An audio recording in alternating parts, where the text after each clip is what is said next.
सुप्रभात प्रिय विद्यार्थियों, कक्षा 5 हिंदी विषय में आप सभी का स्वागत है।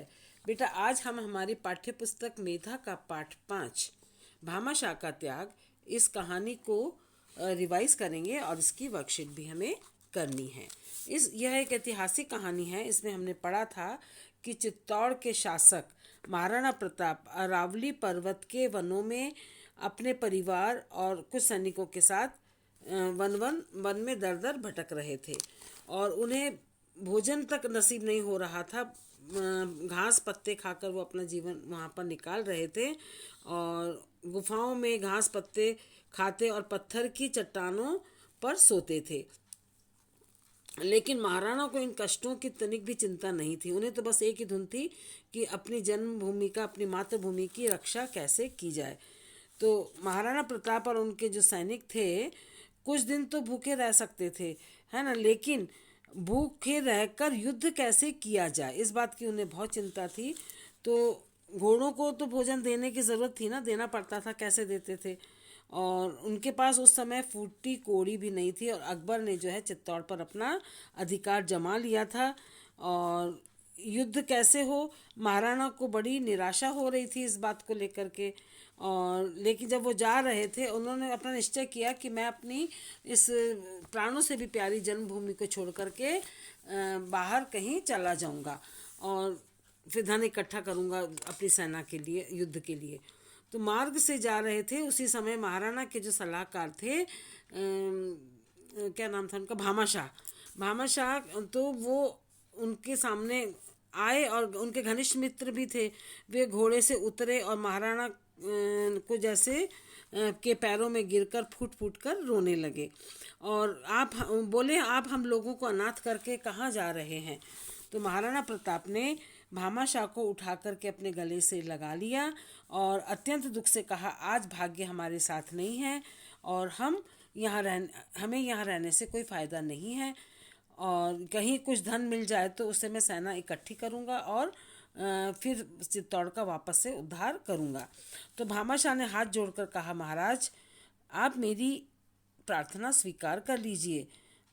तो महाराणा ने बड़े प्यार से पूछा, कहो भामाशाह क्या बात है। तो भामाशाह ने के पीछे उनके बहुत से सेवक और घोड़े और अशर्फियाँ लेकर के थैले लदे हुए थे जो वो लेकर के आए थे। और तो भामाशाह ने उन थैलों को महाराणा के सामने रखवा दिया और उनसे विनती की, उनसे विनम्रता से निवेदन किया कि यह धन जो है सब आपका ही है। मैंने और मेरे पूर्वजों ने ये सब आपके यहीं से एकत्र किया है। आप कृपा करके इस धन को स्वीकार कर लीजिए और चित्तौड़ का उद्धार करिए। तो महाराणा ने भामाशाह को गले से लगा लिया और उनकी आंखों में टप टप आंसू बहने लगे। तो वो बोले, धन्य हो भामाशाह, लोग महाराणा प्रताप को देश का उद्धारक कहते हैं, लेकिन इस पवित्र भूमि का उद्धार तो तुम जैसे उदार पुरुषों से ही होगा। देखिए कितनी बड़ी बात है, इतना धन, इतनी अशर्फियाँ देना भामाशाह ने अपने देश के लिए महाराणा प्रताप को दी।